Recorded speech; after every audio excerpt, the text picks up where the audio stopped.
Hello Gemini, here's a reading for you for the time between the 22nd of June and the 23rd of August for this when the Sun is in the sign of Leo.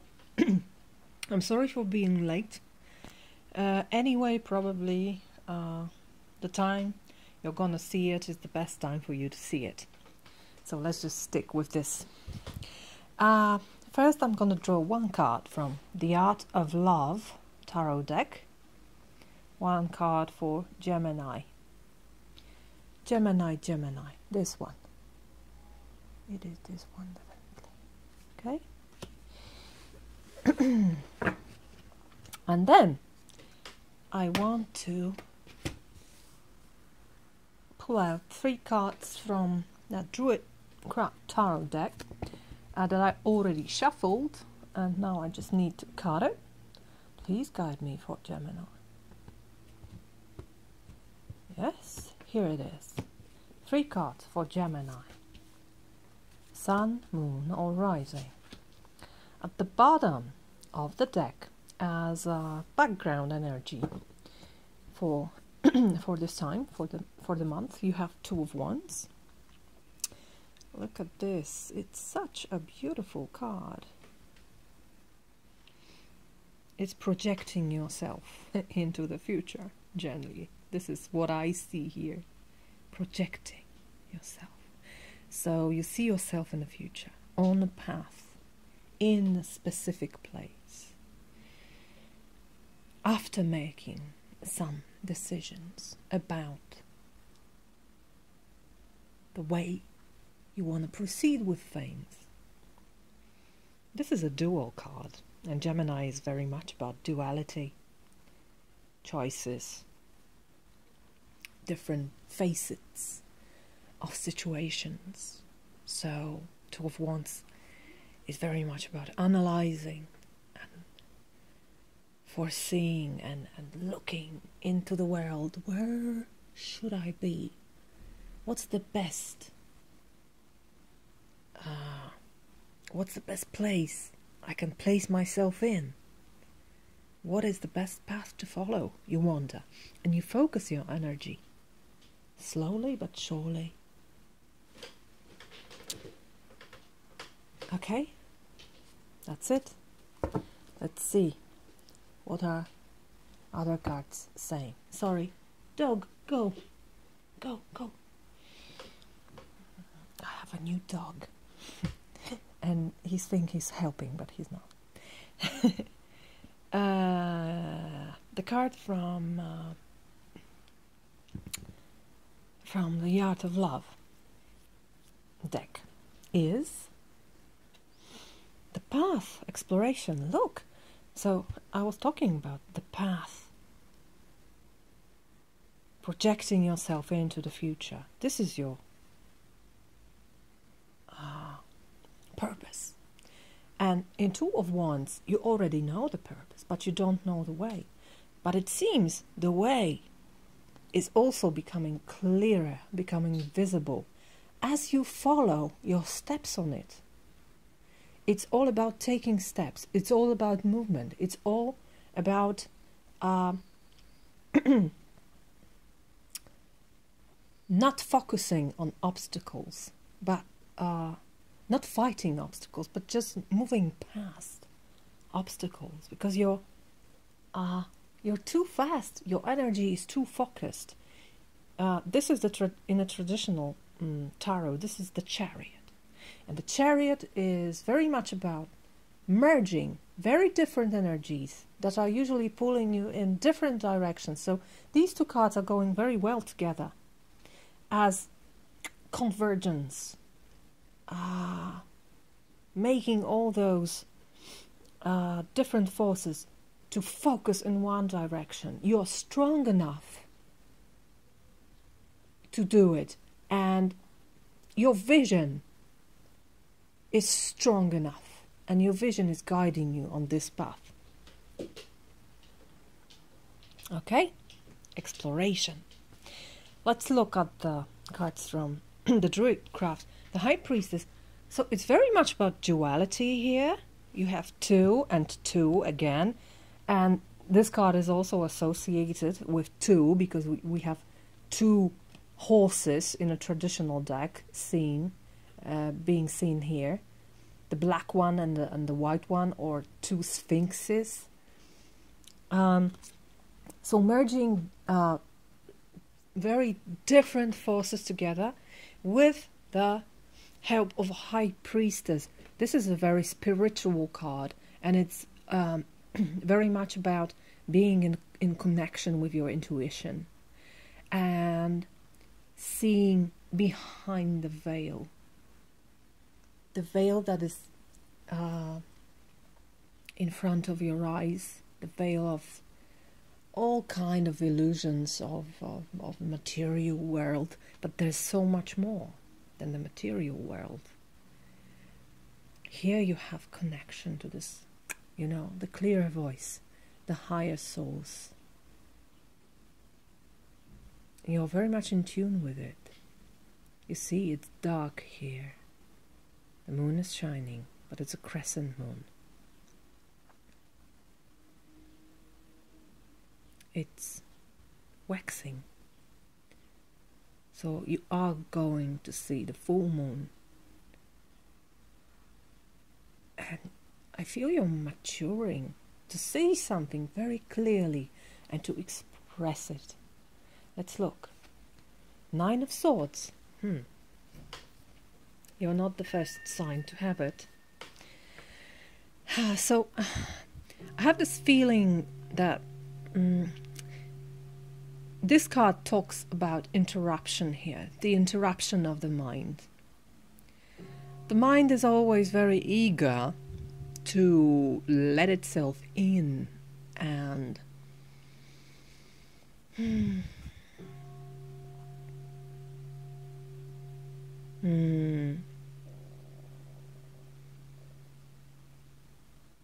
take this clearance, take this clear view away. 9 of Swords is a card depicting a person woken up in the middle of the night in a bed, worrying so much that she or he can't sleep. But what you see, what you feel, what you imagine, what you conceive in your mind in the middle of the night is not very much in touch with reality. This is how our mind works, especially in the darkest hour. It's pure science. It is just working in a slightly different way, our mind. And whenever you wake up in the middle of the night, worrying, anxious, sad, afraid, think about it. Your mind can be your help in this. Whatever you feel, think. My mind is not working clearly right now. What I feel is muddied by my mind. Sleepy, perhaps not fed enough, perhaps still partly in a dream, perhaps very tired after a long day, perhaps having too few neurotransmitters, or the proportions are different than during the day. So whenever you are in this situation, just just hang it for a while. Just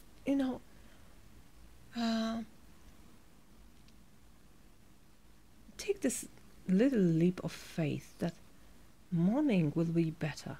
Whenever I wake up in this dark hour, I remember about a very beautiful night actually, when I was in Lapland in Finland, and the sun is never setting, there in the summer. So it wasn't dark, it was like, you know, grayish and bluish.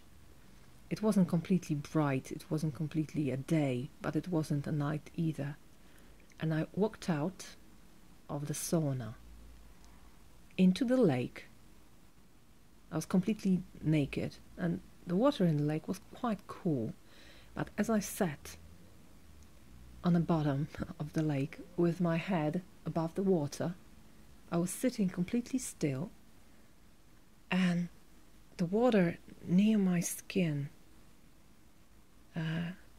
became warmer through the heat of my body, hot after the sauna.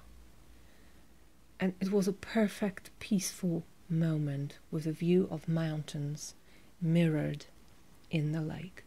Whenever I wake up in such a situation, I remember this, and I'm sure all of you also have such a memory that can be an anchor to take you out from this.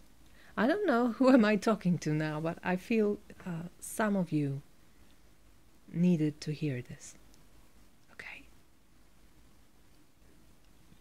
I'm not saying this is not needed. Everything is needed.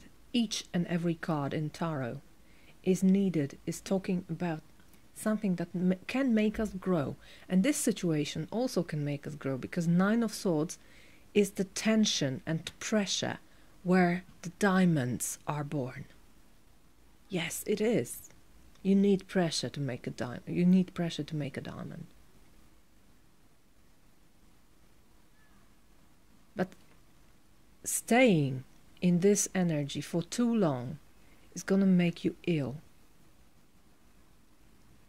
And staying in this situation in the middle of the night is going to make you very sleepy during the day. So whatever you choose, but you can always choose. There's always a choice, okay?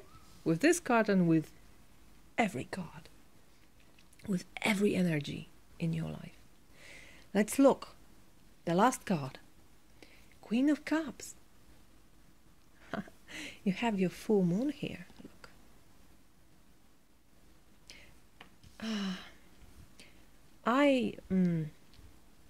My background is Catholic. I'm not Catholic anymore, but I was grown up in a Catholic family, so this immediately reminds me of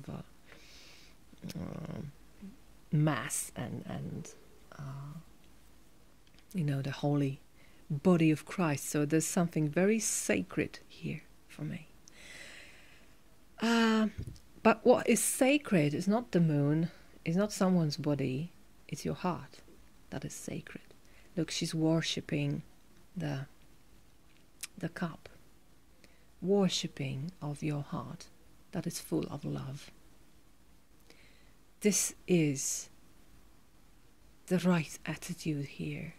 Perhaps in this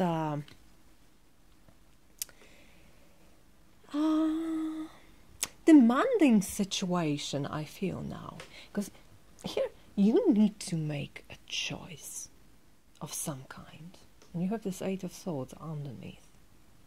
So you may feel, you know, trapped by the necessity to make a decision.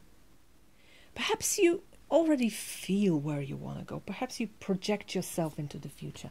But there's something you're very much worrying about here. But the answer here is to worship your heart, to worship your feelings, to worship not in the sense that you never don't bend a knee for anyone or anything. No, that's not what I'm talking about. I'm talking about loving this sacred creature you are. Some people say we are partly sacred. No, that's not what I think. We are totally sacred. Like the universe. It's such a stunning beauty in the world. And we are part of it, and we are creating it. Not only a part of it, but, you know, the integral part We are one with this beauty of the world. And the beauty lives within ourselves. The beauty lives within you, Gemini. And in the times of this perceived duality, the problems with decision, indecision, anxiety about it, the answer is your heart, where you can feel one with yourself and one with the world, one with the others. Look, she's putting her foot into the water. Her foot is in the water, so she's in connection with all the waters of the universe, all the feelings of the universe, all the feeling creatures in connection. You are one of them, you are part of them, you are creating this beautiful net of feeling creatures. Admire this, worship this with love. So just love it. Love your heart. Love the beautiful creature you are. And trust your heart. You can worry, of course, if you choose to. But then, you can worship night, you can worship the moon, you can worship yourself in connection with emotions, with feelings, with living creatures. All is full of love here. Unconditional love, the Queen of Cups. There can be a Cancer in your life, because this is the Cancer card and this is the Cancer card. So perhaps you have something in common with the Cancer energy. This may be your energy, or the energy emerging in your world, in the persona of someone with this Cancerian loving feeling and moving forward energy. Okay, very mysterious and love-soaked reading for you, Gemini. I hope you enjoy, and I wish you a very beautiful month. Thank you for your time, and see you next month. Bye bye.